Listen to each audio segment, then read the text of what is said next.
Meeting of the new year. It's Wednesday, January 9th, 2013, and we will begin our meeting with the Pledge of Allegiance.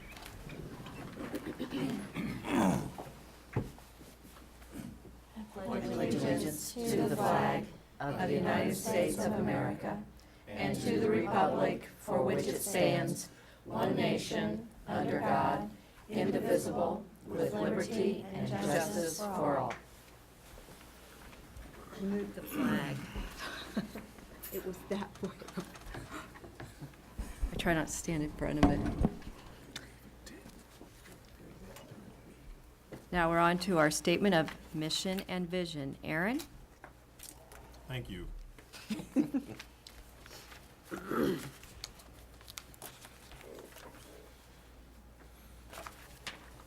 And we don't have it here. I gave it to Richmond Community Schools mission.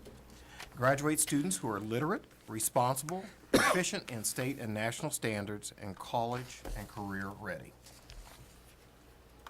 Dixie? Board vision, by 2020, Richmond Community Schools will be the highest performing school system in East Central Indiana. Thank you. On to our oath of office. I think we only have one. Two. We have two people who must be sworn in. I direct my attention to Ms. Baumgartner and Ms. Morgeson. If you would, please repeat after me. Stand. I affirm I affirm that I will support the Constitution that I will support the Constitution of the United States of America, of the United States of America, the Constitution of the State of Indiana, the Constitution of the State of Indiana, and the laws of the United States and the laws of the United States and the State of Indiana. and the State of Indiana. I will faithfully execute I will faithfully execute the duties of my office the duties of my office as a member of this governing body. as a member of this governing body. So help me God. So help me God. Congratulations. Thank you. Yes, to be applauded.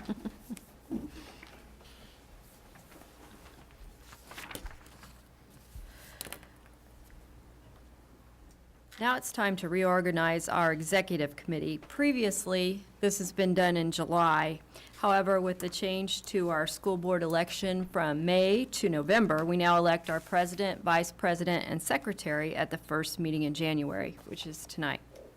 We can do this a couple of different ways. We can nominate for each office, or we can nominate a slate of officers. The three offices are president, vice president, and secretary. Does the board have a preference as to how they would like to do Let's this? do slate. Slate? Okay. Madam President, Yes. I would like, yes. I would like to nominate as the Executive Committee for 2013 as President Linda Morgeson, Vice President Suzanne Darengowski, and as Secretary Jeff Slifer. I second that motion. I'm going to ask for a motion to close the nominations unless there are more nominations. I so move. Second. Jeff Slifer makes the motion and Aaron Stevens seconds the motion. All those in favor, please signify by saying aye. Aye. Opposed? That was really easy, wasn't it? Madam President, Congratulations. Yes? for clarification, not only are they members of the executive committee, but you have just elected the officers of the board Right. for the next year.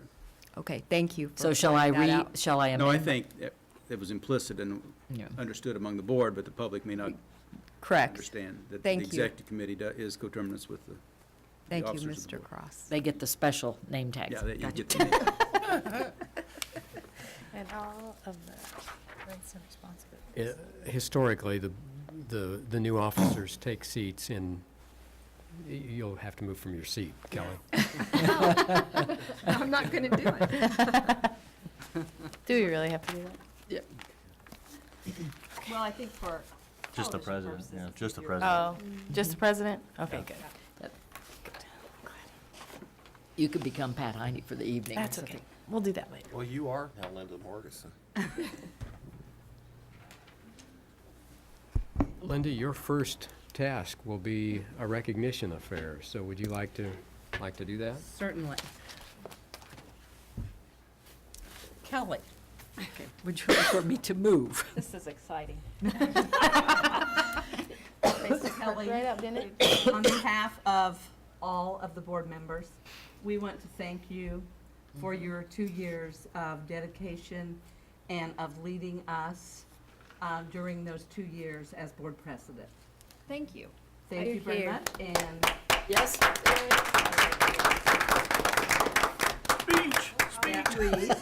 Laurel and Hardy. Kelly Baumgartner, in appreciation for serving as president of Richmond Community Schools Board of School Trustees, 2010 to 2012. Thank you. Very much. And it should have Good said luck for to you. 2.5 years. Yeah, no kidding. 2.5 years. She had an extended period. Yes, because of the reorganization, she had Yes. a longer opportunity. Isn't that Your nice? office. And a part of the reorganization is to also set board meeting dates for the remainder of the year, or for 2013. So we would recommend the schedule for approval as has been posted. Okay. Aaron? I move to accept the scheduled board dates as presented to us. I second. Okay, we have a motion by Aaron Stevens and second by Kelly Baumgartner to approve the board meeting dates. Any questions or comments? Pat? I want the public to know that we are changing our format in that the week before Thanksgiving, we are meeting on a Monday. Every other meeting is the usually scheduled Wednesday, and I think, not that they will remember it by then, but And that's probably because we won't be in school on Wednesday this year. that's right. Any other comments? It should be noted that though the board sets this schedule, at any point during the year, there may be a need for a special session, which is not on this schedule.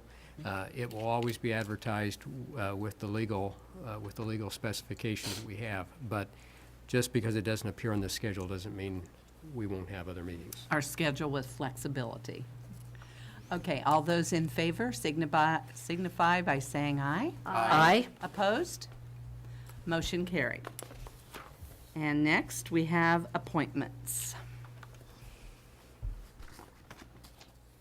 And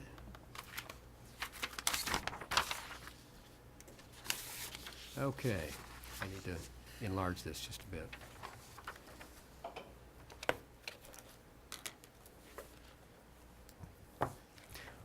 All right.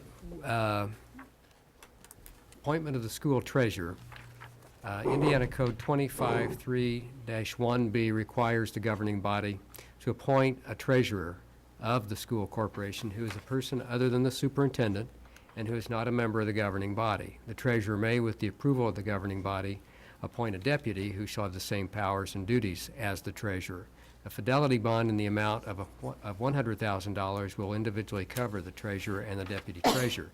It's our recommendation that Mr. Robert Coddington, Director for Business Affairs, be appointed the school treasurer for the Richmond Community Schools for the period of January 1st, 2013 through December 31st, 2013.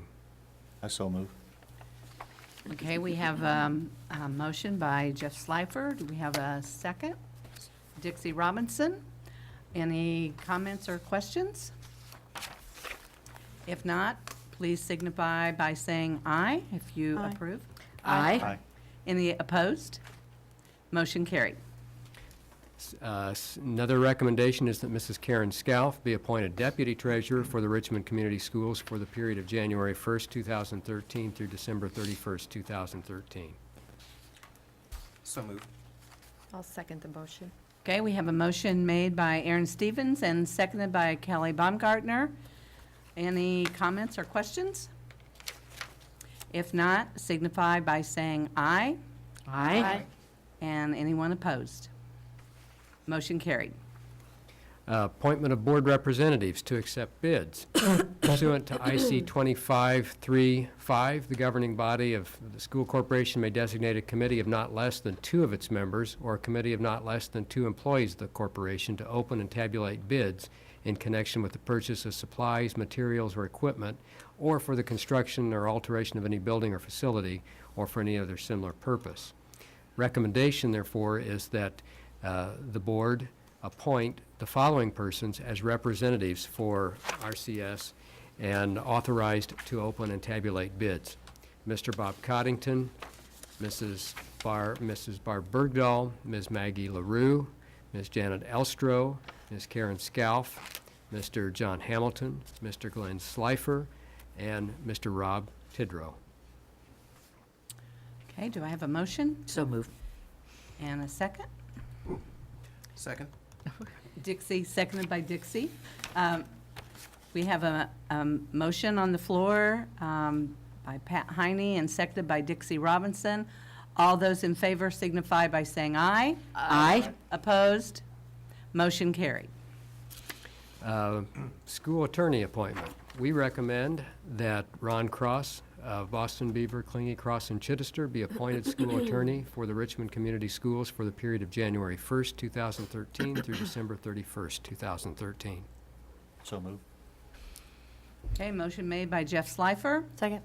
seconded by Suzanne Darnagowski. Comments, questions? Madam President, the motion should include approval of the contract that I think that was submitted. And I believe that's posted. That Yep, it is a is. separate document. I do have a comment. Okay. I've cast approval for this for a number of years, and it's one that gets kind of like meshed in with everything else when we are doing these on the day of reorganization. But I think that we would be remiss if we, again, just really didn't thank Ron Cross for, the work that he does above and beyond a lot of times, especially with the tenor of what's happening with school boards across the state of Indiana, legislation, laws, and everything else, and how he keeps us in line. So I don't want to take that lightly, Ron, but Thank you. Thank you, Hear, Mr. hear. Cross. We appreciate your expertise and working with us. Experience. And experience, absolutely. He's been here, I think, longer than me, and that's a long time. I think that is a compliment. Certainly is. 34th contract, I think. 34th? cow. Wow. That's awesome. Yeah, it didn't. Okay. The next appointment is yours. Oh. But Well, we haven't voted for that one We have to yet. vote. okay. Okay, all those in favor signify by saying aye. Aye. Opposed? No. Motion carried. Now, did we do the contract? I mean, is that just Understood inherent that in was the? part of the motion. Yes, it approving the was. contract is- Yes. Okay. And the Indiana School Board Association has standing committees, and it's generally at this point or at the next meeting that the board president makes some appointments. And so I turn that part over to you. Actually, it is usually customary to do it at the next meeting, but because the legislature is in session and there are many things happening that we need to be focused on, and we need to be talking to our legislators, I am going to appoint our legislative liaison tonight, so that we can begin our work. I believe Dr. Borf talked a little bit this week about perhaps wanting to meet with our local legislators, and that meeting would actually happen on the 23rd, if I'm correct. That's right. And so we want to go ahead and get this in place.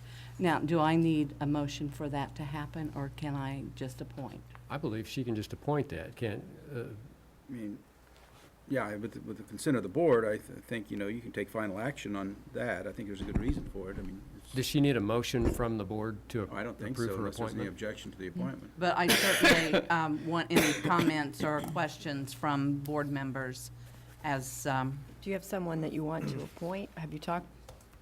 I do, if it would be the pleasure of the board.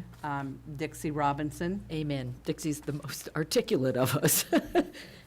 and Go for It's it. a great appointment. Go for it. Great job. Obviously, You have to consider mine. Dixie will be our liaison, but all of us certainly need To show to work Yes. toward working with our legislators. Thank you, Dixie. This year it's So- going to be. Yeah, it's a big task. So thanks for allowing that to happen tonight. So All the right. other two we'll talk about for the next one? The other two we will talk about. And since it is a recommendation, I guess we do need to vote on this one. It wouldn't hurt to do that. Okay. I move that Okay. Dixie I'll be second. appointed. Second the Okay. motion. All those in favor? Aye. Opposed? Motion carried. Okay. You're Thank official, you. Dixie. Choice of matter, you know that, right? The next piece is to approve all existing policies and guidelines, and I would like to recommend that the board do so. These are posted on our website, and it would be helpful for the board to make that decision tonight. So moved. Okay, motion made by Suzanne Darengowski, Second. seconded by Pat Heine. Questions, comments? Pat? I think we say this every year. This doesn't say that we believe all of these policies because we're undergoing review of a number of our policies. However, it is pro Officially. forma that we have to accept them as our body of policy. Right. However, we are still looking at. For the new year. For the new year, right. We have to do that every year, okay. But we are looking at and reviewing a number of sections of the policy. You'll see the 8,000 They policies should pretty come to soon. maybe It's kind of even an this month. ongoing process. Exactly. Okay, all those in favor signify by saying aye. Aye. Opposed? Motion carried. And now we are on to snapshots of success. And we have Bridget Hazelbaker with us here tonight to present some of our, I think, one of our most successful efforts. Good evening. Good evening. In front of you, you will see some of the numbers that we have for our schools for the mentoring program. This year is the 12th anniversary of National Mentoring Month. For 24 years, Richmond Community Schools has been in the forefront of supporting safe and effective mentoring. We continue to be a leader among other school districts in the effort to encourage all community members to consider mentoring as a practical way to support positive youth development. Community members have volunteered with Richmond Community Schools students by providing additional support and encouragement. These volunteers are positive role models that enjoy helping students find success in school. They value each student as a potential contributor to our community. By sharing their expertise from a professional perspective, they motivate our young people. Our mentors are part of a support team that cares, listens, and reinforces positive behavior. Our program is designed to help students by meeting weekly with a positive role model. The Richmond Mentoring Program offers opportunities to reach our high-risk youth. High-risk students may have one or more of the following characteristics: a large number of absences, a large number of office referrals, and/or low academic success. Meeting with these students is a positive and practical approach to help develop self-esteem and community pride for young people. These young people who will be members of our workforce someday. National studies have shown that mentoring works. Quality mentoring programs have been shown to impact students socially, emotionally, and academically, thus creating safer, healthier, more productive citizens of our society. From local data, we have seen that RCS students who meet regularly with their mentor improve academically by 71%, improve their attendance by 66%, and 63% of our students have had less office referrals. We currently have 249 students who are connected to a mentor. During the 2011-12 school year, Richmond students have received more than 1,500 hours of mentoring from caring adults. RCS has also welcomed 61 new mentors since July 2010. As in past years, shameless plug, we want to encourage you and others in our community to participate in the Richmond Mentoring Program. We still have a need for more mentors. We currently have 72 students on a waiting list. You may notice from my handout that some schools have larger waiting lists than other schools. Based on our partnership with communities and schools of Wayne County, the site coordinators decide from the student's individual student plan whether mentoring is a needed support system. Throughout the year, I will continue to recruit community members to find volunteer mentors for our students. Those who may be interested in mentoring are welcome to contact me versus the Richmond website, wearerichmond.com. the new RCS Mentoring Facebook page, and also by phone at 973-3329. I'd like to thank Dr. Borf, the school board members, and the cabinet for allowing me to share with you the wonderful progress for the mentors. As a reminder, I am hosting a breakfast for Mentor Appreciation Day next Friday, January 18th at the Hibbard Building, and we hope to see you there. I'd also like to take a moment to thank Mrs. Baumgartner and Mr. Stevens for being a mentor for us too at the schools. I'm also going to be doing PI Live next Thursday and talking about our mentoring program too. So, does anybody have any questions? Well, thank you, and certainly thank our mentors. Yeah. They are valuable resources to us. And thank you, Bridget, for all of your work Thank in you. Recruiting and working with our mentors. It's just been a wonderful program and just really blessed to have it for our kids. Comments from other board members? It's such a short period of time when you're a mentor. I You know. get there and it's time to leave. So, you know, you talk about schoolwork and so forth, and if a teacher has said something to you about the child needing help in a specific area, you work on it. But most of the time, we just sit and talk about what's going on in their lives and Well, it's been a little bit of a switch, a little bit.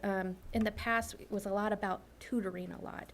And so some people, I get some parents that call, my child needs a tutor. Well, the mentoring program is really about getting that person, getting that child connected to a positive, caring adult. It's not really tutoring. We do help out with spelling words and, you know, so if here and anyone there. is not doing it because they think they have to tutor, Right, it's you- not, and if people want to tutor, we can connect in the Boys and Girls Club or some other very great opportunities at our schools to volunteer and help with classroom assistance tutoring. But the mentoring program is really about getting to know that child and to be that consistent, caring adult in that child's life. So, Correct. like on Thursdays when Johnny looks at the door and sees that you're there, it makes an impact on that child. So it's really good. Yeah. One of the things that I've noticed from some folks too is that they're concerned, and rightly so, that they maybe something comes up and they can't be there every week. Right. And that is very important. But one of the things I've seen done that I think works really well is maybe a couple people partner up. That's right. Maybe they work at the same place, or Right. maybe even a couple. And they can like teeter-totter. So a that little there's bit. always someone there, and there's still that really great Right. And they see that relationship. people are taking time out of their week to come and see that So I guess I student. just want to suggest that, because that's another one of those things that, well, don't let that keep you Right. from doing it. Right. Because while that is great that they're concerned, there are ways to sort of fix that. That's right. And you have Christmas break off. Right. You know, you have summer break off. So it's a school calendar year. Aaron? Bridget, we have, in the past, you've had like Hill's Pet Food and some other businesses around town who have sent groups of mentors. Going back to what Suzanne was saying, how can businesses become involved? Maybe just one or two individuals from there. They may want to team up to represent their business, but again, alleviate some of the We have a lot of problems. churches that are doing some Correct. great. Central United Methodist Church has adopted a star. So I've gone to their congregation to speak, and the community support that they have for that building, they've just mentors. I mean, if you look at my list, I don't have many students on a waiting list at Star because of that Right. partnership with that church. And then also at Westview, Central Christian Church has also adopted that school. And so those congregation members are also going in 30 minutes a week, meeting with some of those students that CIS recommends to be in the mentoring program. Anyone else? Well, thanks again, Bridget. you. We appreciate all you do and all the mentors. Thank you.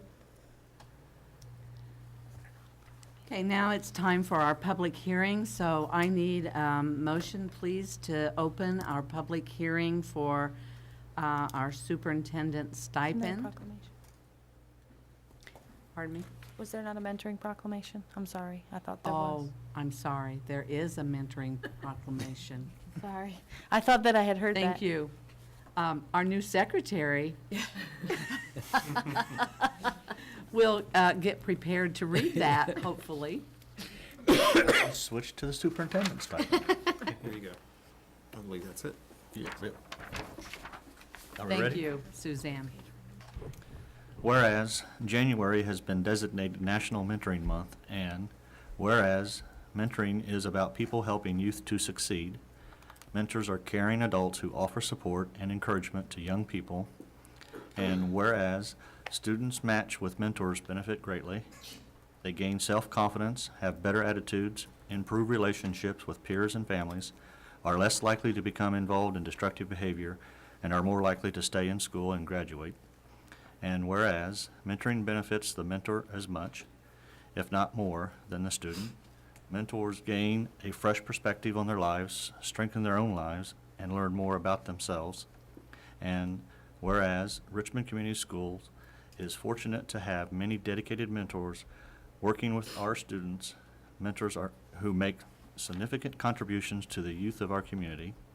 And whereas many Richmond Community School students are waiting for the assignment of mentors, in an effort to recruit more volunteers, mentors are encouraged to bring a friend to mentor when they meet with their students during National Mentoring Month. And further, be it resolved, the Board of School Trustees of the Richmond Community Schools thanks those dedicated volunteers who serve as mentors for our students. The board urges more adults to volunteer and make a positive difference in the life of a young person. Adopted this 9th day of January 2013. And we need a motion Do to I have a adopt. motion So to move. accept? So moved by Pat Heine and seconded by Suzanne Darengowski. My comment is, I'm certainly sorry that I left out that important document, and I hope that you will be reading that at your mentoring breakfast. Wonderful. That'd be And fun. will each of the mentors get a copy of the proclamation? Okay, great, great. Anyone else want to comment? Okay, all those in favor of the proclamation signify by saying aye. Aye. Opposed? Motion carried. Now, we're ready to move on to the public hearing for our superintendent's stipend. And at our last meeting, we discussed this. And so I need a motion. Aaron Stevens? I move to close the regular meeting and to open the public hearing. Okay, do I have a second? I'll second. Seconded by Jeff Slifer. Now, we're ready for questions and comments from the public. And basically, new legislation requires this. This is based on a decision that the board made to offer 1% stipends to all staff, all certified staff. The rest of the staff didn't have to go through a public hearing, but state law now requires anything not anticipated in the contract of a superintendent must be publicly addressed in a hearing. So that's why we have this step in the process. Thank you. Well, seeing no public at our public hearing.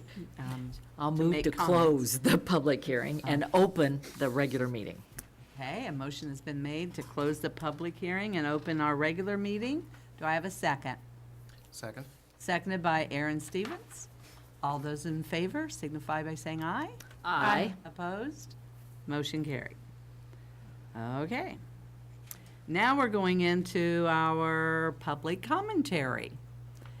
And we certainly invite our public to come and speak to us at our meetings. There are 2 opportunities, at the beginning of the meeting and at the end of the meeting.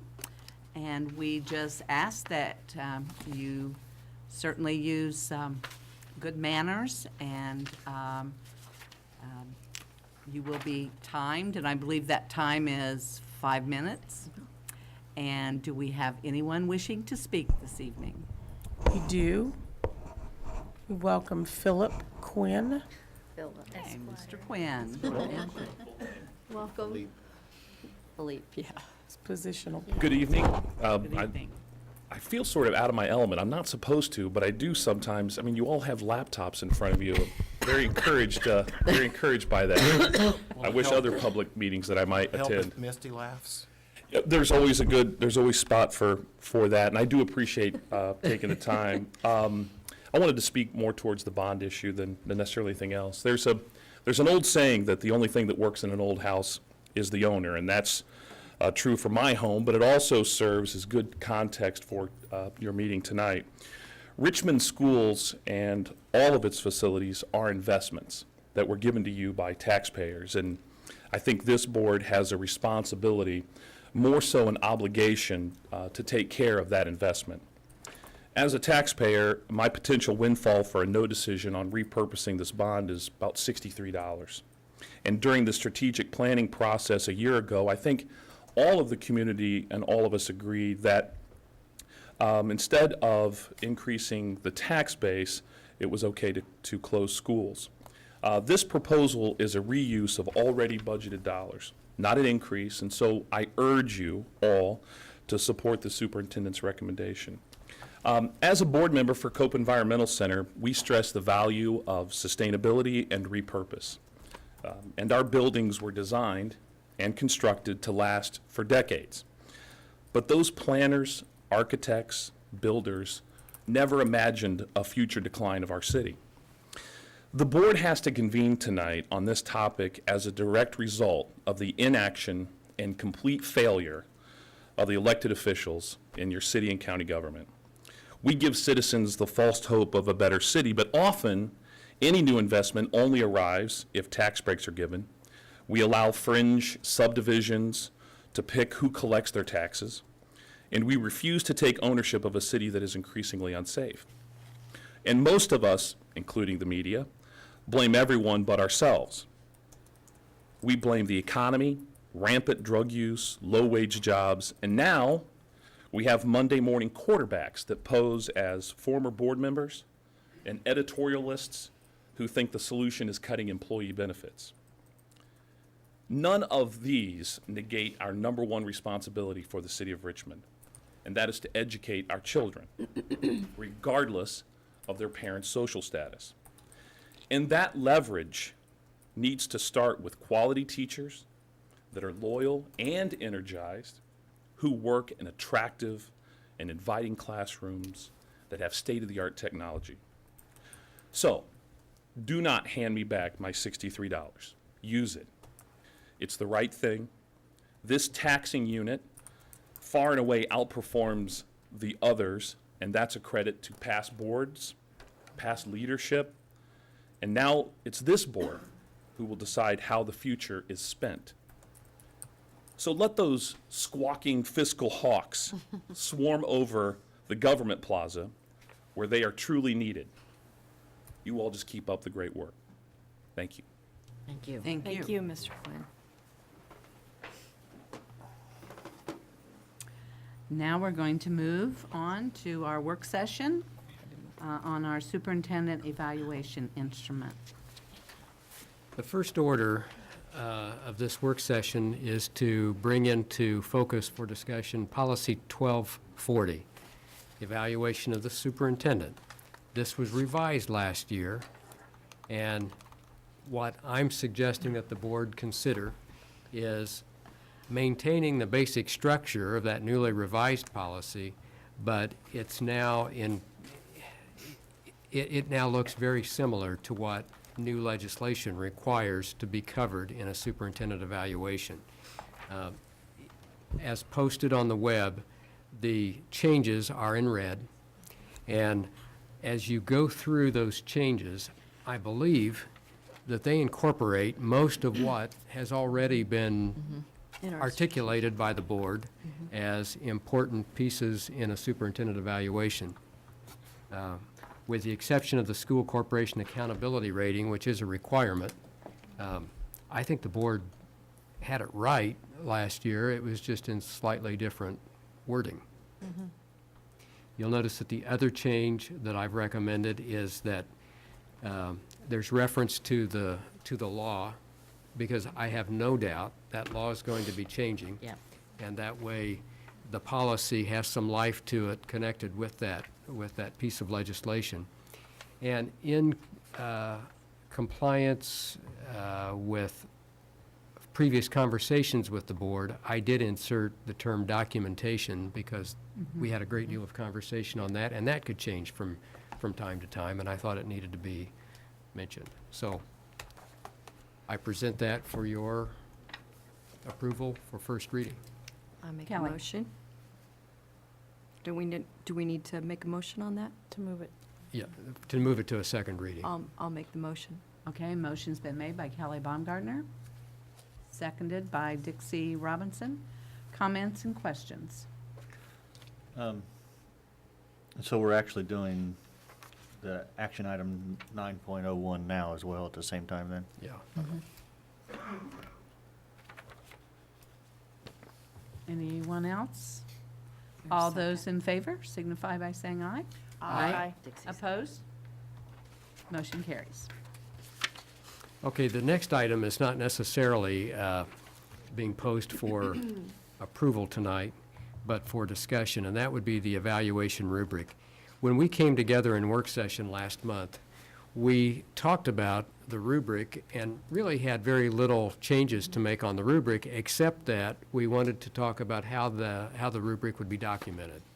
So I've added a whole column there on the right side, and that column talks about how we would document the item in that particular line of the rubric.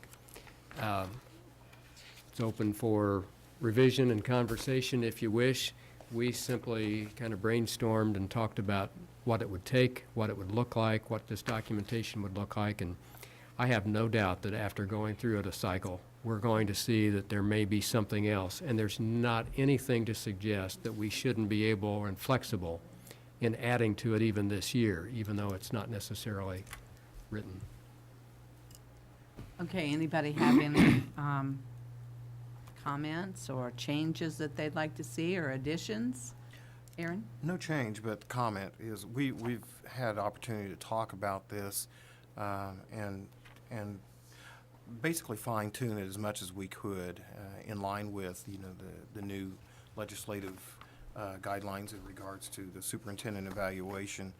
But I want to emphasize again that even if we adopt this, that probably within the next 6 months or so, as we continue to look through this and not only evaluate Dr. Borf, but also look and see some of the areas, there will be new things that arise, and this will be kind of like a mission statement or a vision.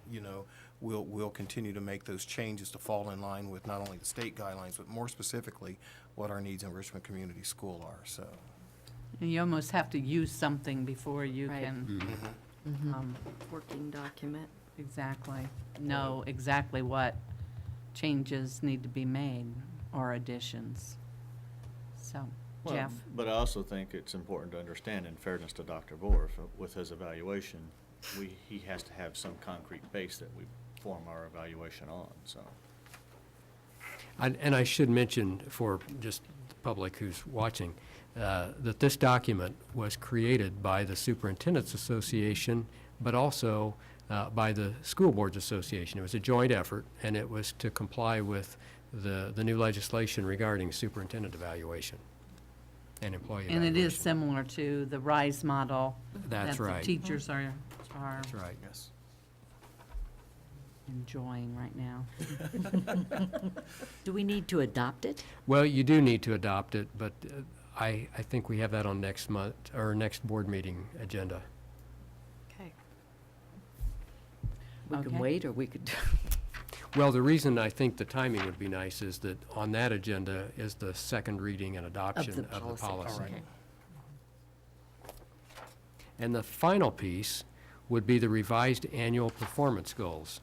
There are 3 performance goals, and I brought to your attention at the work session in December, we were having a little problem with a couple of them, and they needed to be adjusted. And those adjustments are reflected in this document that's posted, with the exception of number 3, at least on my form here online. It says 100 plus, more than 100 of certified employees receive a minimum of 30 hours. That should read be 100%. That's how it should read. so if we have to change the strategic plan You do. to amend that. So we don't adopt this yet, I would not. I would adopt this when you adopt, the other? The other. Okay. Because we have to do the strategic plan, I would think, before we adopt this. that's right. And the good news on the strategic plan, the second goal here, more than 98% of students demonstrate responsible behavior on a daily basis. The reason that we felt that that should be amended from the original 95%, good news. The good news in the research was that on a bad day, on the worst day we could find, 96+% of our students at any building were exercising responsible behavior. Not more than 96% on the worst day. On most days, it's 98.4, something like that. And we felt that what we needed to do was to shift the focus from just that percentage to a strategy that would really focus on those students who are misbehaving, who are disrupting classes. And that's what for every one of these goals, there's a strategy. And that's what that strategy focuses on. And we're not blind to the fact that 100% of our students on a daily basis will probably not be where we want them to be. Students are people, and people are not like that, not 100% all the time. But we do think more than 98% of our kids should be expected on a daily basis to display good behavior. And we have strategies for those who are not. Could you share with the public how that is measured? Yes. How that good behavior is measured? Mm-hmm. We measure the behavior by the number of office referrals submitted to the office of the principal every day in all the buildings. And we maintain pretty detailed documentation on what causes them to be sent to the office and the response that the principal or the designee of the principal will administer to address that behavior. In some cases, it's simply a conference. They may even be sent back to the classroom after a time. It may be time out. It may be suspension. It may be placement at the community youth services. And right now, we have a number of students spending time with our professional staff at community youth services. So it runs the gamut. Of course, the extreme is to expel students, and we prefer to put as many interventions in place before we resort to that, because we also know that one of the leading causes of dropping out of school starts with an expulsion. Chances are very great, once that expulsion takes place, that they are now on a track to drop out of school. So we do what we can to keep them in and to send them back if they must be sent to the community youth services. But most of those referrals, those office referrals, never reach a suspension point. We work with the students and we get them back onto that level playing field with their classmates. But in some cases, there's disruptive behavior, and that has to be dealt with. I was made aware at the beginning of the year with all of our changes that have taken place that we had some concerns in different buildings about behavior, particularly at the intermediate buildings, at Dennis, Test. And if you have a chance to visit, or to visit with the principal, to visit with the teachers, I think it would be an interesting experience for you, because the year is progressing. I've been at Test a few times in the last 2 weeks, and I've made a special effort to visit the classrooms, and I've also made a special effort to visit during lunchtime when I can see what's happening in the cafeteria. I think you'd be very impressed with the behavior of our students and with the way teachers have adjusted and how they are conducting their classes. That's not to say that there won't be a discipline problem now and then, but I think you'll see that the time has allowed us to make up for what orientation couldn't do at the beginning of the year. That answered more than you asked. But. That's good to hear. Anybody else have any comments? Okay. Well, we're ready to go then to our action items. And I'd like to jump to 9.02, the Uniform Conflict of Interest Disclosure Statements. Generally, at our reorganization meeting every year, we bring up the revised, or not the revised, the uniform conflict of interest statements. And I would recommend approving the uniform conflict of interest statements as posted for Alan Boroff, Ron Cross, Suzanne Darengowski, Pat Heine, Misty Hollis, Mark Millis, Linda Morgeson, Kathy Parker, Russ Redmeyer, Teresa Reynolds, Glenn Slifer, Jeff Slifer, Rita Slifer, and Rob Tidrow. And anyone who wishes to know why those individuals have a disclosure statement are welcome to go on the web. Online. They're all online.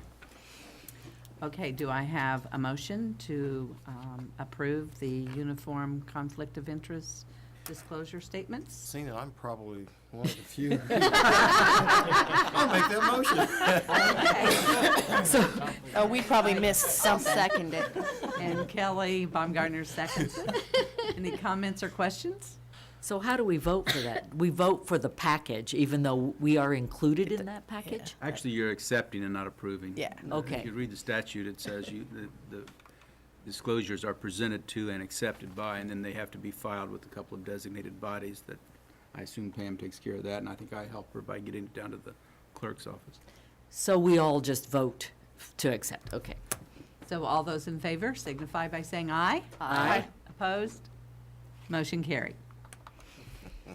For 9.03, I would like to present a recommendation to approve the amended 2012-13 District Strategic Plan, and basically, it's focusing on those two goals that I discussed earlier. Under safe and orderly learning environments, change that from 95+% to 98+% of students demonstrating responsible behavior on a daily basis. And on that third goal, we would recommend that it reads 100% of certified employees receive a minimum of 30 hours of high-quality, best practice professional development within their areas of expertise and in support of our vision and mission. Okay, I need a motion for the amended 2012-13 District Strategic Plan. Dixie Robinson, Second. and seconded by Aaron Stevens. Comments and questions? Dr. Borf, would you please briefly just explain to the public why the importance of the minimum of 30 hours of high quality?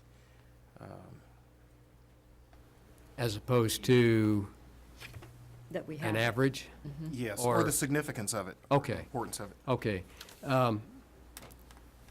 As education is changing, as students change, as new requirements change, we feel it's very important to have a focus on professional development.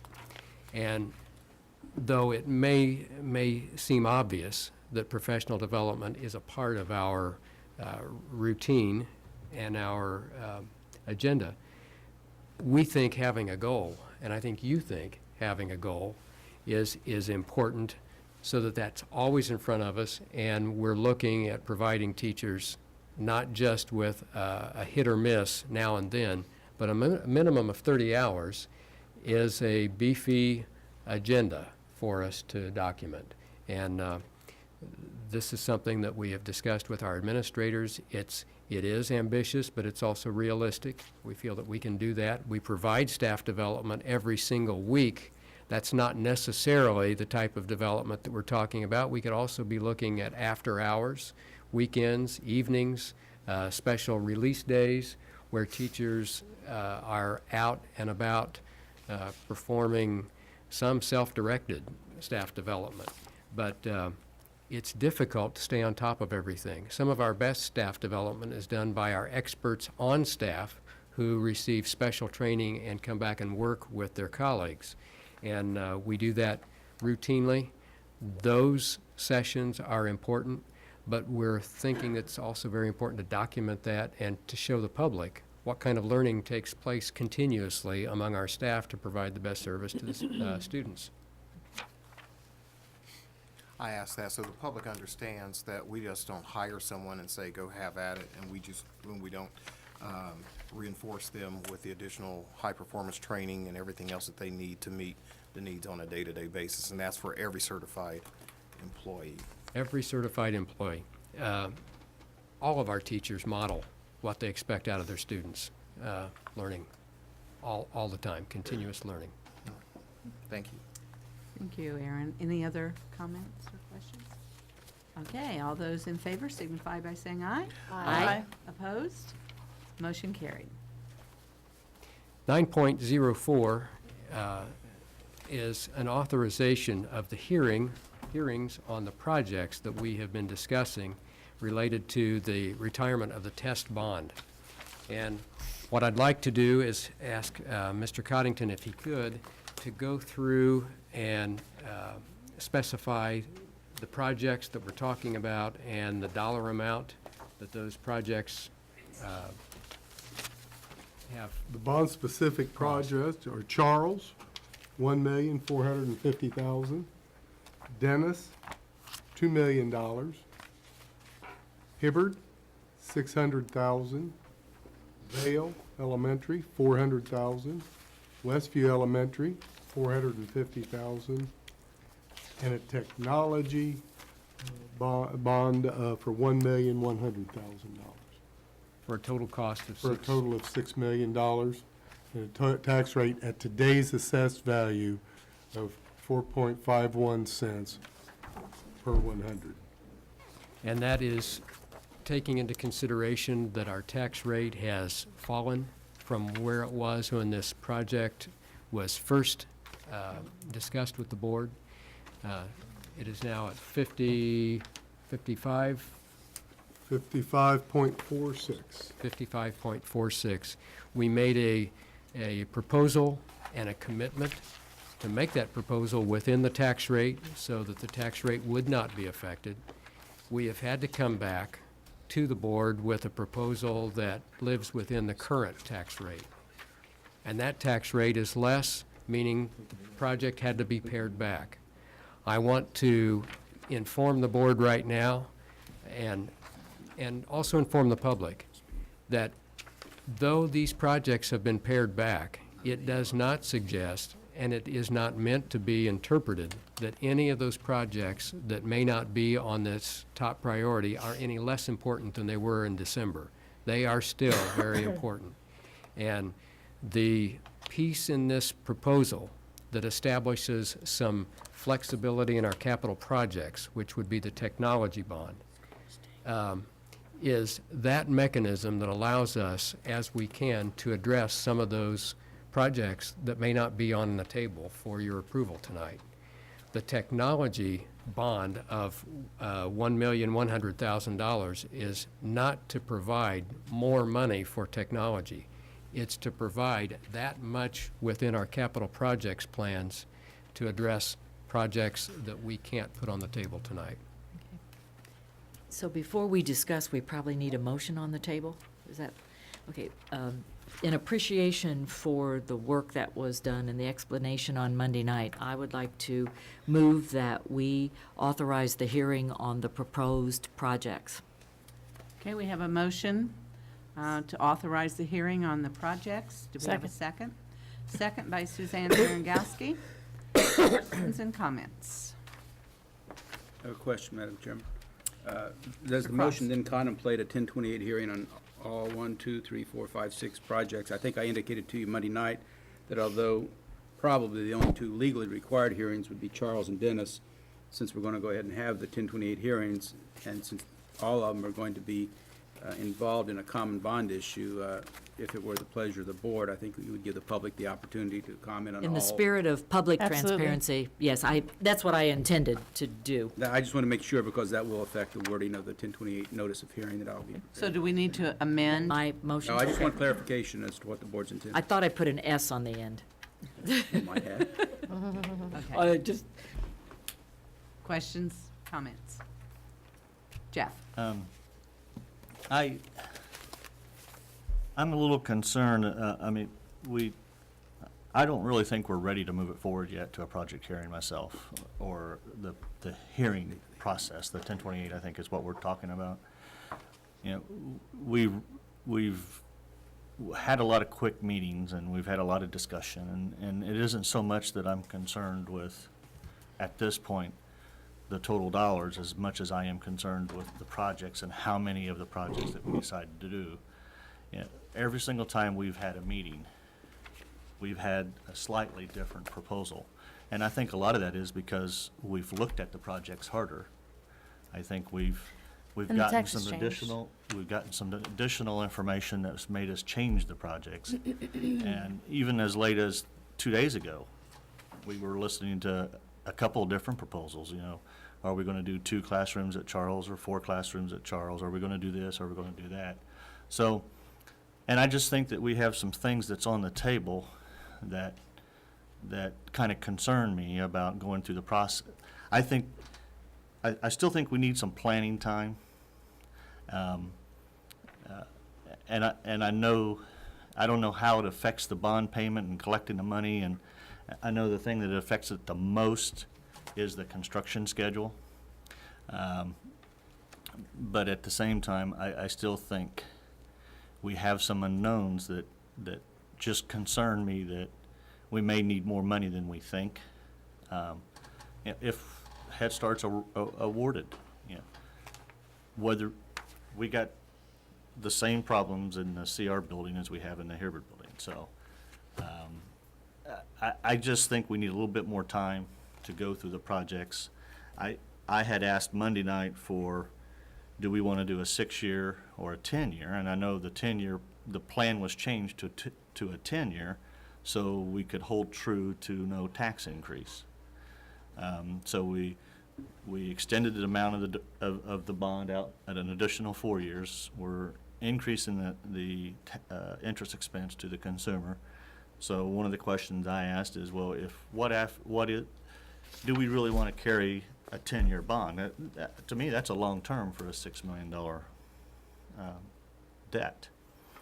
So then one of the other questions I asked is, if we shortened that to 6 years, used the same tax rate, how much money could we borrow and not increase the taxes? And according to the document that was laid in front of us tonight, it's $3.8 million. So, which, if you look at the projects, we could come up with $3.8 million. So, yeah, I don't want to sit here and be the negative Joe, but at the same time, I still think we warrant some discussions on the projects and how much money we borrow. So, it's just kind of, we really don't even have a formal proposal. So, I just think more communication, some more information coming down the pike may change our needs. And what happens if we're either going to have to go back to the well and borrow more money later if changes happen that exceed the $1 million technology shift, however you want to, or we're going to have to wait until, was it 2015, then when we get some general obligation bond authority, basically? 2014, it starts So, building, and then it'll increase at the rate of a little under $2 million, $1.7 million a year, your capacity to borrow. so I'm just a little concerned that we're moving so quick that we may be hurting ourselves in the short term, something that if we took a little bit more time planning, maybe we would better have better use of our resources. is all. Well, I also prepared some thoughts concerning this, and that I would like to share at this time. First and foremost, I take my duties as a school board member very seriously. I do understand my responsibilities, and as a matter of fact, just a few minutes ago, I had the opportunity to renew that oath, promising the people of this community that I will faithfully execute the duties of my office. This is a very complex issue that is multifaceted. I don't know that I really understand all of it yet. I have worked diligently trying to understand it, but I don't think I'm completely there. To some, it seems very simple. Just do it. And to others, such as citizen and past board member Dave Stidham, many questions and concerns still linger. in terms of promised obligations to taxpayers, wants versus needs, overall fiscal responsibility and stability, and the right of the public for a remonstrance petition. After many hours of listening, questioning, studying, and deliberating, I need to give a rationale for the way that right now I plan to cast my vote. It may sound as though our buildings are crumbling, but our buildings have really been very well maintained. I know that on one of the financial sheets that Mr. Coddington gave us at some point, he made a statement that we have the buildings that we can afford. We have what we can afford. I know that there are needs, and I know that some of the needs are more immediate than others. But if many of these needs had been cited during our master planning, it might have changed how we actually spent the $8+ million during that master planning process, thus decreasing and maybe even foregoing the bond issue. Short-term and long-term planning, in my opinion, is imperative to fiscal responsibility and to the vitality of our school system. I also feel that it's been rather rushed and that we haven't had enough time for critical planning and discussion. I'm still not sure of all the details of the projects. During the last month, even as late as Monday evening, the rationales have changed and the projects have changed. I don't believe that our enrollment has stabilized, and therefore I can't support dollars being spent for additional classrooms at this time. I'm not convinced that technology should be a bond issue. I'm pleased that taxpayers will not experience a rise in their taxes, but I must still be a good steward of their dollars, and that includes this bond issue. Any other comments or questions? Want to start? What we are voting tonight is to authorize hearings, the hearing process to begin. Is there, if we were to do that, is there an opportunity between now and then to address some of the concerns that are, should we wait? I'm going to turn to Mr. Cross.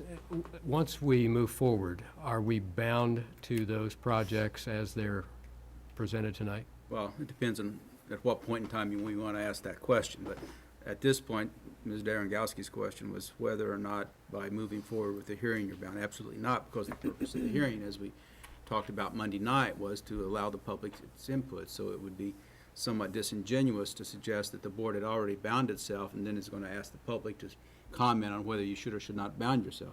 So no, you're not bound at this point by just going forward with the 1028 hearings on all the projects, even those that you're not legally required to convene.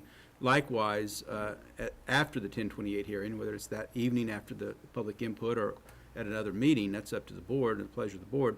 There will come a time when you approve a resolution authorizing a project, and that's for each of the projects.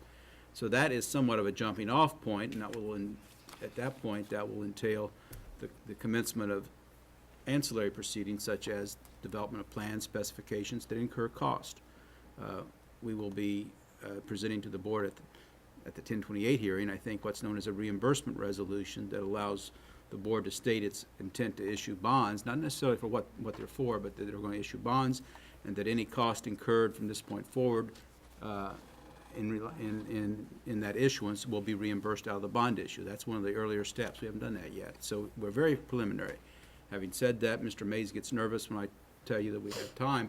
The time we have is in the legal process. There are other concerns that are dictated by the construction process, weather, and educational planning that are going to that need to be considered. So tonight does not bind you to any aspect of the project, to any bond issue. $6 million, $8 million, or zero. So that answers your question. So within the legal process, just the legal process, what is the date again? Well, I would say ultimately, you're not bound until you accept the bids for the sale of the bonds themselves and authorize their issuance, and that's almost at the very end. Having said that, by that time, if you were to decide not to go forward with the project, you will have incurred significant ancillary costs that will, may or may not be retrievable in a later effort to issue subsequent bonds. Not just architectural engineering, but presumably you'll have some appraisal fees that will have been incurred to allow the bonds to go forward. There are expenses, is all I'm saying. But ultimately, the board can decide to pull the plug, if you will, on the bond issue right up until the moment where it approves the sale of the bonds, authorizes the sale of the bonds, which is, I don't have my timeline in front of me, I apologize, but Well, that would be that's the- near the very end of the project, in April, March, April, under the original timeline. But that would not be very prudent. That would not be very prudent. That's January 23rd, right? As far as this. No, you're not going to be selling, we're not No, no, authorizing. no, but what the Hearings. the hearing, which is really, from the way I understand it, is kind of the jump-off point, I which is January 23rd. Emphasis on kind. I mean, I think there are going to be checkpoints along the way that are going to have to be, that we're going to have to be concerned with. Obviously, one of the checkpoints is Mr. Mays has worked with an architect consultant to give us cost estimates, but we really don't know what those costs are going to be until we get real bids. So while we can delay the notice to proceed for the respective bidders, like we talked about Monday night, until we know what our actual costs are going to be, then we don't know what the scope of the project is, because maybe it'll come in higher than we've budgeted. We can't go over $2 million on any single building or project, so that could have implications. Likewise, interest rates could vary. Now, we don't expect that to happen, but, we don't have a perfect crystal ball either. And therefore, the cost of the project, the board could reconsider, and we saw what the interest rates bid on the bonds. If the board thought it were excessive, could still back out at that point. So there's a process along the way, but I mean, realistically, to try to attempt to answer your question as best I can, I think the project resolution is certainly a starting point where the board is expressing its intent to go forward with the project as defined and as estimated to cost, and will be financed by the bond issue with the estimated cost of the taxpayers. And that's the best we can do until we get to the market. While I appreciate the comments that have been made so far, and maybe it's because I've been in this chair a lot longer than anybody else, I have been watching I have been watching the needs, and as I would like to share with the public how I define fiscal responsibility, because it's a bit different than just saying, yes, we're going to spend money, or no, we're not going to spend money. One of them, I think Mr. Quinn eloquently addressed, and that is we have to protect our investment and our assets. And there are a couple of the projects in this particular proposal that really do protect those assets. I've been in a couple of those schools where the moisture and the heating system are serious issues, and those can't really wait for that. So protecting the health and safety of students, the busing at Dennis is really important to me. But there are a couple of other things that I want to raise. One of them is we met the other night in Dennis Intermediate School. And I had just spent part of the day at Test Intermediate School, and I believe part of my responsibility is to offer equitable facilities for all of our students. And frankly, right now, that is not happening in those two cases.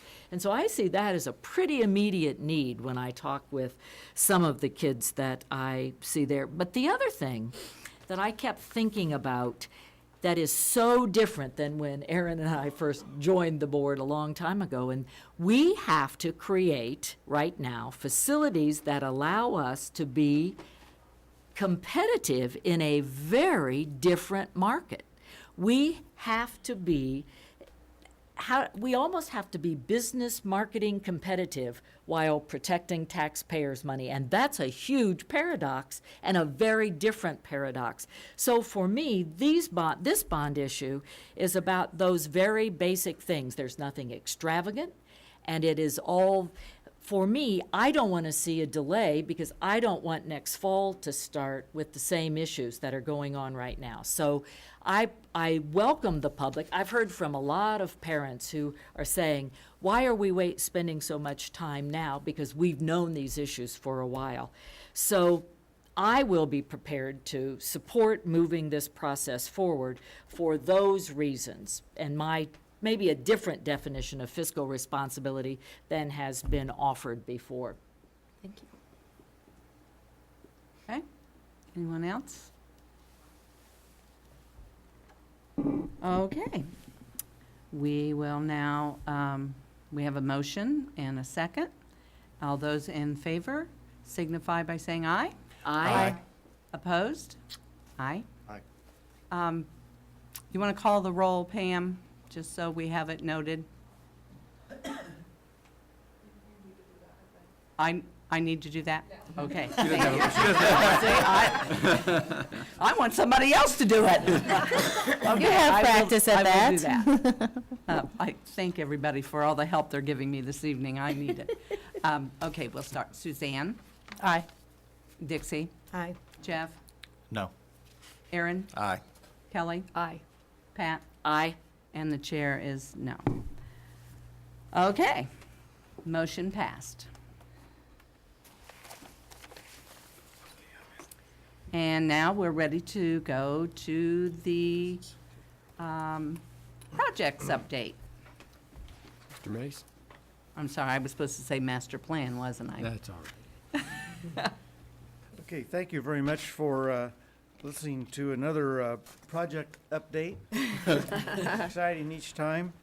On the Dennis Gymnasium, the structural seal is all set. The roof is 50% completed today and hope to have it completed by Friday. And that the contractors has heating equipment, temporary heating equipment to put in the gym. So next Monday, we hope to turn the heat on. So then we can start finishing the inside.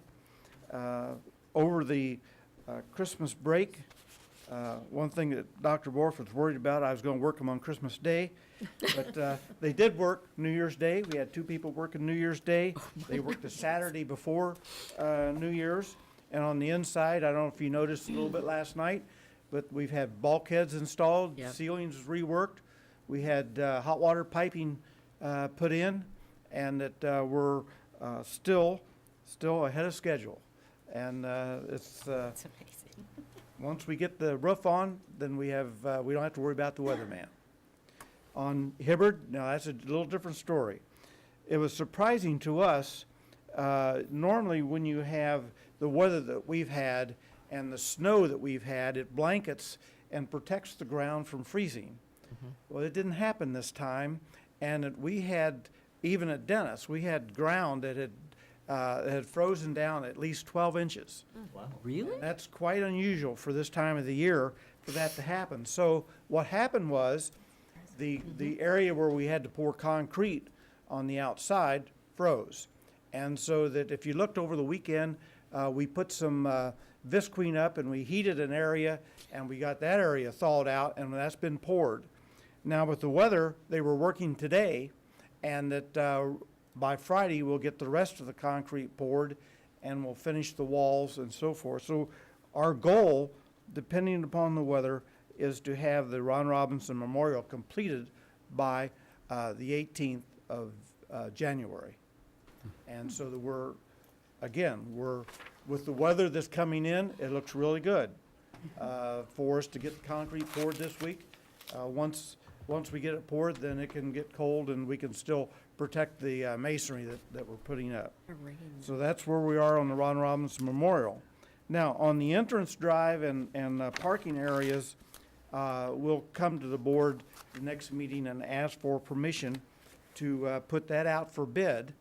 That's the area that you've already approved last summer, and because of the timing and the weather, we couldn't do it until the summer of 2013, because we want to take bids on February the 7th and then present it to the board on Wednesday, February the 13th. So that's what our schedule is right now, and we'll come to the board so that you can accept the final drawings and approve the, for us to go out for bid.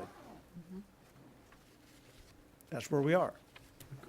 When, Jeff? when are they going to be able to use the parking lot then in the front of the Hibbard? We won't be able to well, we'll be able to use the existing parking lot that's there now, but we don't want to close the school off again. So it'll be next fall that, when all the drives and the parking lots are completed, that start of school next fall. So will they be able to use, Yes, once they'll- they finish the walkway area and To all finish that, the they'll open walkway, that we've parking got a lot back up? temporary 6-foot long by 4-foot wide transition to the existing parking lot. And yes, that whole parking lot entrance and everything will be reopened hopefully on the 18th. Oh, on the 18th as well? Yes. Okay, good. This is a very silly question, but I drive by there frequently. What's the big, whatever that Big, truck is, full of dirt that's just there by that parking lot? Is that just what came out of? You're right. We've had to take it out and rework it, try to get to thaw out so we can put really? it back in. Because it is material that we had in there, new Yeah. material that we put in there. Yeah, I saw that. And it Well, froze solid. I was just a little surprised. That's just a silly question, I Yeah. know. No, but no, I you're was- right. That's it's what we're big. doing. It's huge trailer. big. I mean, there's a lot of dirt in Yeah, there. because we didn't want to have to pay additional cost to haul that off the site and then bring new material back in. So Sure, we've okay. worked with the contractor, and that's the solution that we came up with. I think my comment to all of that would be, first of all, we appreciate you, Mr. Mays, for all of the work that you are doing, but obviously contractors are working with us to make sure that the things are done promptly, quickly, and in a quality way. Well, So we here's appreciate that. a prime example of that at Dennis today. We have iron workers, union iron workers, that in their contract, that if they're on the site, started on the site, and if it rains within the hour, they go home. They elected to stay this morning, and at an hour and a half after they were on the site, it stopped raining, clear, and they were able to work all day. Nice. Typically, they would have gone home. Nice. Well, we have to appreciate them. I don't know how we do that. Mr. Cross? Ron, the project we're bidding in February, when was the CCW established for that? We're within the time frame for that, the 90-day or common construction wage? Okay, that Are we going to have to convene is less than 350,000, Okay. which, as we know, January 1st, the common wage went from 250 to 350 before you have to have a common wage hearing. So that we do not have to have a common wage hearing for that particular project. Well, thank you, Mr. Mays. Thanks for keeping us on schedule. It sounds maybe even ahead of schedule. We are. Thank you. Thank you. Do we have time for the master plan? We asked Dr. Borf, under master plan wasn't just the physical facilities. How are other things going with our pre-K 4? What are we finding? How is that working? The You know, intermediate? I'm glad you asked that, because I was thinking about that during another part of our meeting tonight. I want to remind people what the master plan was supposed to Right. do. The master plan was designed to address the need to have and sustain support services for our teachers in light of the fact that we were going to see a grant, and a substantial grant, the Safe Schools, Healthy Students grant, and less revenue from the state. So with declining revenues and the loss of the grant, we were looking at what to do. And we certainly didn't want to slash those programs, because since we put those in, we have seen significant increases in student achievement. We know that teachers need assistance that would allow them just to focus on teaching, and that assistance has been provided by communities and schools, by Centerstone, and our resource officers. So that's one of the reasons. That's what drove our whole master plan. And of course, we closed the buildings and reorganized and so on. Now to get to your question, our services continue. Centerstone continues to work. In fact, they've enhanced their services by outreach to parents and homes. We still have our communities and schools at each of the buildings. We've had to reorganize some of our hours there, but we still have a continued presence there of communities and schools. And of course, as you well know, our resource officers are still there. Now, with our reorganization of grade levels, we're still learning what that means. One of the things that we are learning is that K-4 is a very different building from I should say pre-K-4, from a K-6 building. And some of that has been that it's not necessarily a quieter place, but Tell the truth. it's not necessarily quieter because you have singing and dancing going on all the time at particularly the primaries. But it really is a different spot, and with just a couple of exceptions, most of our principals have talked about that it's a very different atmosphere in a building where the top is fourth grade. Now, we also have had transition issues in the 5-8 and continue to. We continue to because that's going to be a learning process that will take us all through the school year and maybe beyond. You have two different academic programs happening in one school, and the idea is to create a single school, and we're still working on that. We have some outings planned to different buildings in the state where they've already done this and are working very successfully, 5-8 arrangements. And in most of those cases, I've talked to administrators who have said, you will always have two different programs. As long as Indiana licensure is as it is, you're going to have different programs because the 5-6 and then the 7-8 are administered by different not statutes, but different rules under Indiana law. But where you can exercise common usage of the facilities through those programs, you develop connections between staff and students. We talked about last year how important it was to segregate those two different programs. Well, we're learning that the segregation really doesn't help in all cases. We've developed the separate bus routes.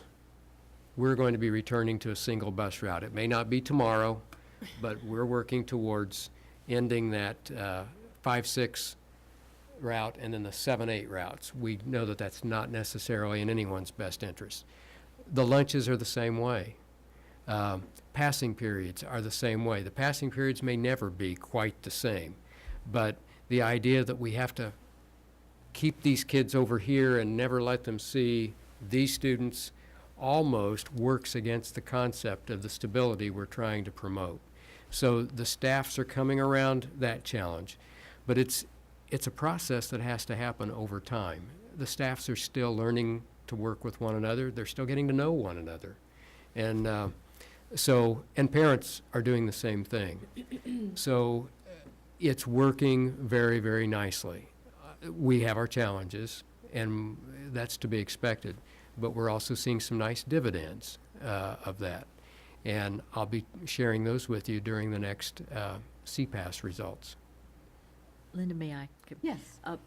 One of the reasons I brought that up is I've had a couple of parents who have fourth graders who remember the chaos at the beginning of the year last year and wanted to know, so what should I be thinking about? Because frankly, people are making decisions about what to do with their kids for next fall.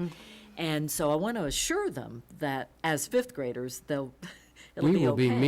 We will be meeting with all of them. And With not all only of the fourth grade parents? all the fourth grade parents we will be meeting with, or at least asking for them to meet with us. Sure. And not only will they be presented an illustration of how we intend to move the orientation process, but I can assure you and assure them that they will be invited to help us in that orientation process. Last year, if you remember, we changed our orientation process for kindergartners, and it was very successful, and it was really on very short notice. Right. We'll enhance that this year, but we'll also enhance the orientation for fourth graders going into fifth grade next year. I think that will be crucial. We had 3 classes that we were moving into those intermediate buildings Right. last year, and so we couldn't really give a really specific focus on any one particular class like we used to do with sixth graders going into seventh grade. we'll be able to do that this year. And we will be doing that in a very focused manner. Well, now that things have settled down a bit at the intermediate schools, has there or will there be an opportunity for the staffs from Test and Dennis to come together and to talk about what they've learned and what they would like to see happen for this next school year? I don't know that we've talked about bringing them together, but that's a great idea. And the Hibbard staff as well, since Well, it's intermediate yes. too. Great idea, and we'll run that by the principals and staff. It just seems like that, you know, putting all their heads together, or as Very- many of them as possible, would very be nice idea. productive for thinking about next year. And I noticed when we were looking at our ADM counts, the area that we've lost a few students is in the middle school or the intermediate school area. And I think it's important when you talk about going back to one bus tier, or two instead of three, I think is what you're talking about, that you tell them that what we encountered was parents really didn't want their eighth grader going on one bus and their sixth grader going on another bus, and Going to the same school. yeah. So when we talk about those things, if you can point out how you came to those decisions so that the parents understand.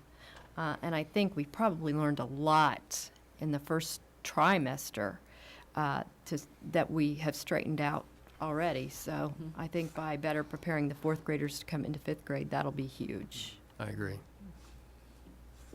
Anything else on the master plan, since we kind of veered a little bit? Well, no, that was the master plan.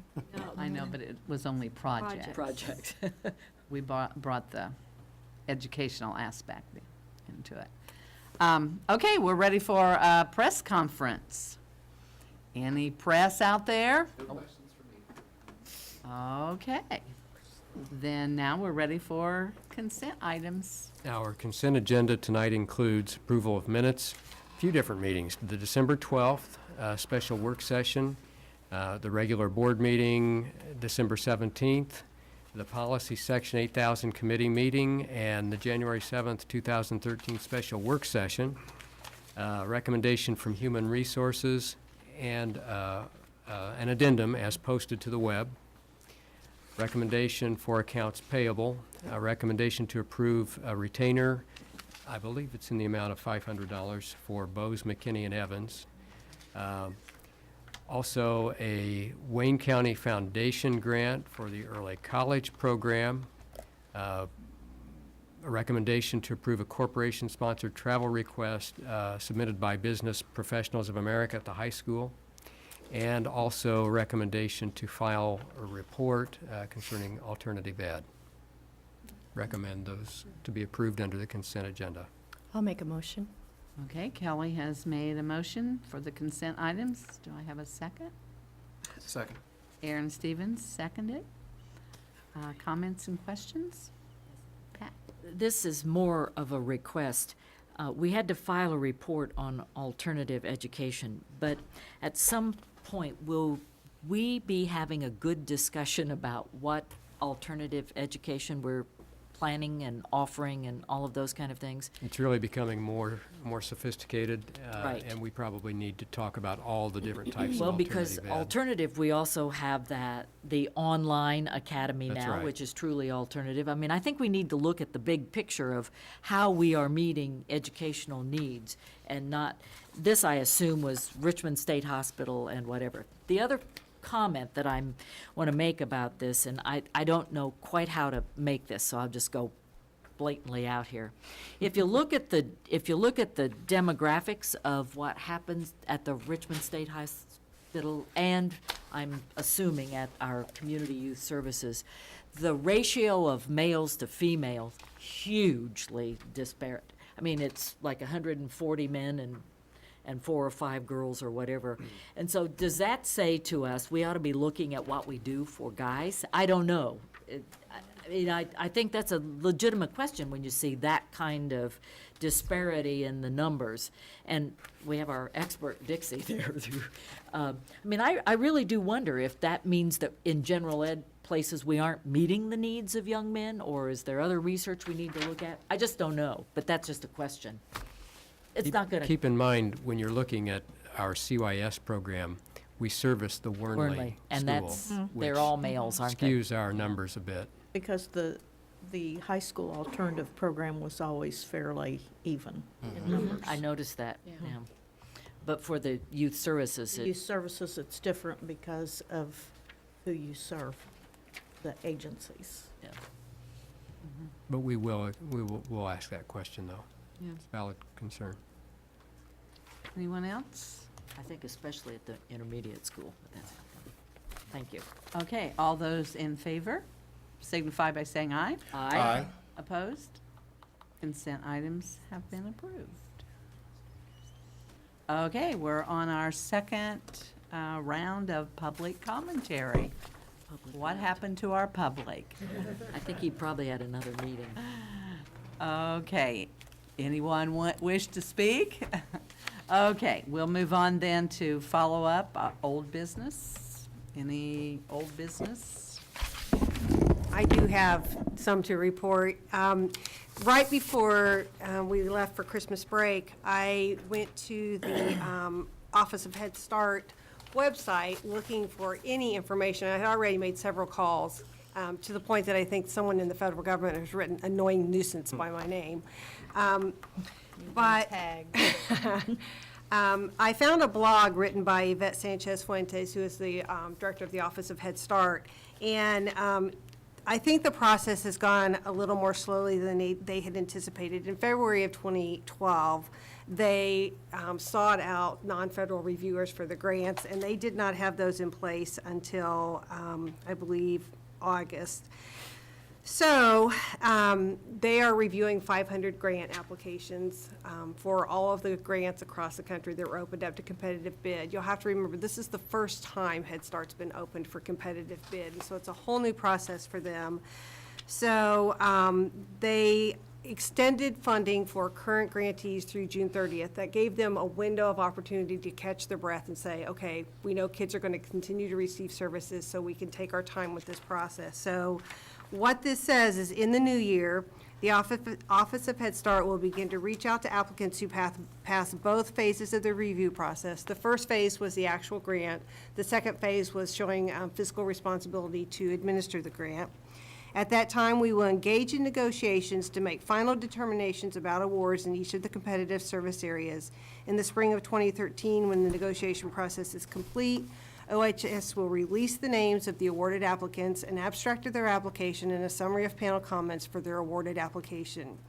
The Office of Head Start will then begin working with successful applicants on transition activities to ensure they are prepared to begin operations when their 5-year Head Start and Early Head Start grants are awarded on July 1st, 2013.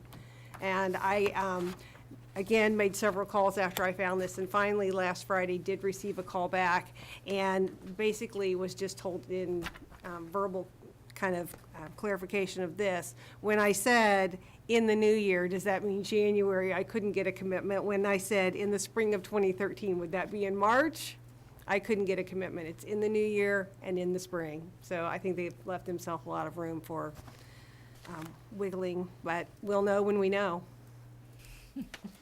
The other thing I can tell you is that the grant was written to provide services. If the grant is awarded, there is an opportunity for some startup costs. If there are some things that need to be done in the building, that the Head Start would provide some funding for that as well. Okay, thank you. Any other old business? Okay, we'll move on to superintendent and board reports, reflections, and celebrations. I do have 3 items that I would like to mention. One is a celebration. For 25 years, we have had a Japanese Saturday school. It's been at Highland Heights for the most part, but this year they're now at Hibbard, and they celebrated last weekend on Saturday. Bob Coddington and I and Gwen Gibbs were there representing RCS and enjoyed a Japanese pitch-in, and that was really kind of interesting. For Japanese New Year? Yeah, well, yes. And they had some American-type food, but Bob and I were both of the same opinion. I mean, we can get American food anywhere. And so we partook of the Japanese offerings, and it was a learning experience, and it was everything. I mean, it was salad as well as the main course and desserts, and we enjoyed that. But we also were put through our paces. I was put through a calligraphy course, and this is the year of the snake, so they asked me to do the snake, and, which I did. But we've, I would like to know what that means. well, Doing the snake. it's calligraphy, no, it's, Just checking. Is no, that a it's dance? Because I want that on it's video. actually habe, and it's one, Okay. it's kind of a phonetic thing. Okay. I learned a little bit, see, I processed that. But the important piece is that they remain in Richmond. You know, they service miles from around the state. And at one point, they had 60-some students. That's amazing. Today, it's fallen to much lower numbers, but the commitment is still there. They are supported through the Japanese government as well as through Japanese industry and commercial enterprises. So it was nice to see that they were there. They're enjoying the Hibbard building. They truly enjoy working in that new facility and experimenting with the different rooms as we do. I also wanted to let you know that next Tuesday, I believe it is, representatives from the Excel Center. The Excel Center is an organization you've heard a little bit about. They are working with adults, and they're working to provide opportunities for adults who have dropped out of school to come back and earn a high school diploma. They have set up several locations around the state, and they're trying to expand their operations, and I would like to see them. I would like to do what I can and to work with them to make sure that we don't lose our opportunity to see them expand here in Richmond. They have already made known their intentions, and we've even had an opportunity to hold a hearing at Morrison Reeves Library on allowing an expansion of a charter for that project. While it's gone a little different direction, they are going to be looking at a couple sites here in Richmond, and one of those sites is the C.R. Richardson Building. I don't know if it would serve their purposes or not, but I told them we would open the building for their examination. Doesn't mean that they're going to be locating there. They're just wanting to see the building. And I know that as soon as that building is open for an examination by another organization, it will be a rumor around the community. And I simply wanted to say, doesn't mean a thing. It's just that's a site that they want to look at. And they're looking at others with other organizations too. The other piece that I want. Excuse me, when they come on Tuesday, do we have an opportunity to lobby them and to let them know that we really want them here in Richmond and We've all of done those that. things? We've done that, but We do have need formally any- done okay, that. Okay, so They we're, understand where we stand. okay, all righty. And I didn't know if we So needed to show up. will you be meeting with them, or? basically With it- opening the doors to let them see C.R. Richardson. That's Okay. about as much So, as. I mean, could we all plan ourselves in different classrooms? That's I- kind of where I was going, Linda. I don't, what they're doing is bringing their facilities people. It's not the superintendent or any official like that. I do know that their project director will be here, but it's to look over the facility. They already have determined that they want to open a site in Richmond. Okay, And the sooner the better. In my opinion, the sooner the better. And if they're going to open a facility this coming school year, they need our help. They need not just our help, but someone's help within the community to provide a facility that is potentially ready for that. The other piece that I wanted to talk to you about just briefly is, and I don't think I've done this publicly, I know I've talked to a few of you privately, we have been selected by some of our contacts within the Chinese connections to examine along with them potential for some really exciting cooperative ventures. And the first venture would take place perhaps even as early as this coming school year, when as many as 25 Chinese students may be coming to spend their senior year at Richmond High School. If all goes well, this could morph into another program where we may have students coming to spend their entire high school career at Richmond High School. We can talk about that when I formally discuss the project, and I would like to have the coordinator from the agency we're working with. I'd like to have her here to also discuss with all of you the technicalities of this and some of the challenges as we are moving forward.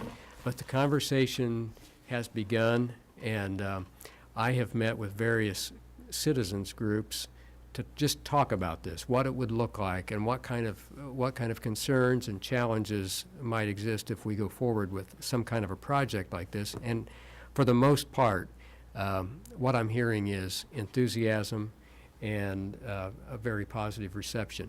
Not that we don't acknowledge that there are challenges whenever you're dealing with foreign students. International students bring their own set of challenges, but most people believe this is worth the challenge to be forging ahead.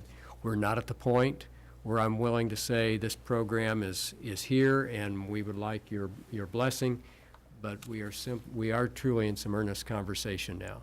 And Richmond was viewed as a place for a lot of reasons, and I would like to list just a few of those.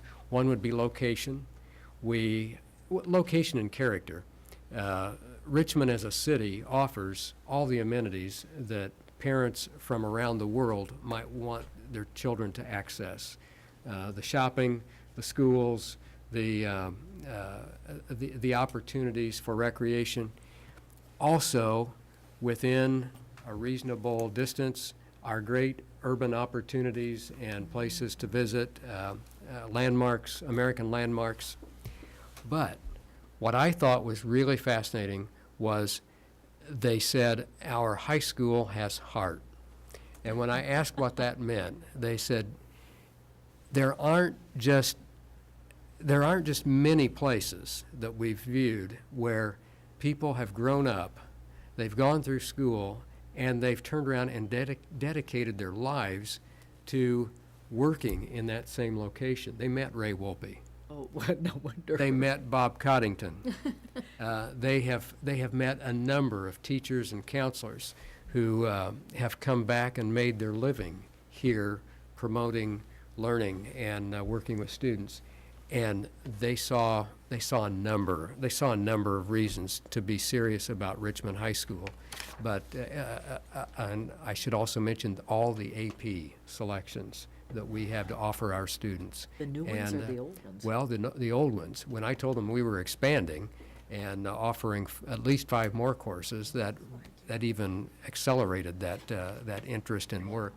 But they also enjoyed seeing the connections that we've forged with partners in this community, particularly with Earlham and Ivy Tech. In fact, we probably wouldn't be viewed as a potential partner were it not for our connection with Ivy Tech, because that has some visa implications for kids coming from abroad. And then, of course, with IU East. So more to report, but I wanted to make sure that I made publicly this comment to all of you that we're earnestly working towards a really interesting project and the first of its kind here in Indiana. Thank you. Suzanne? I just want to take a minute to celebrate the folks in the athletic department for the big tournament over the holiday. Oh, I yeah. spent a fair amount of time there, and Live there. and they did a phenomenal job. First of all, honoring a really cool guy that was really terrific to Richmond schools, but then 16 teams and just went off flawlessly. Did a great job. Brought a lot of people into the community. A lot of people were impressed with our facilities, and just hats off because they worked very hard for 3 days. Well, way more than 3 days, but those 3 days were pretty intense. And with the snow. Yeah, snow, and they did make the adjustments, and Earlham College was great and stepped up and said, okay, let's make the shift. And so all those partnerships and sponsorships and so all those people that are involved in that. It's a real community effort, and it's an opportunity for Richmond schools to make some contribution to sort of the economy too, which because there's a lot of money being spent and hotels being reserved and all of that. So great job. And I hear that from every school, so it's good. Thank you. Aaron? Coattail on that, if you don't mind. I was there for a little bit of time, and I'm going to start off with probably the behind-the-scenes people, the ones who keep that facility, the Tiernan Center, clean, and the way that it does, not just throughout the week, but especially during that tournament time, because it was immaculate. It was very immaculate, and the people who were working there, it was their profession. It wasn't their job, it was their profession. And I'm not the only one that noticed that. There were other people from some of the other schools, particularly some people, who came in. They took pride in coming into our facility and looking.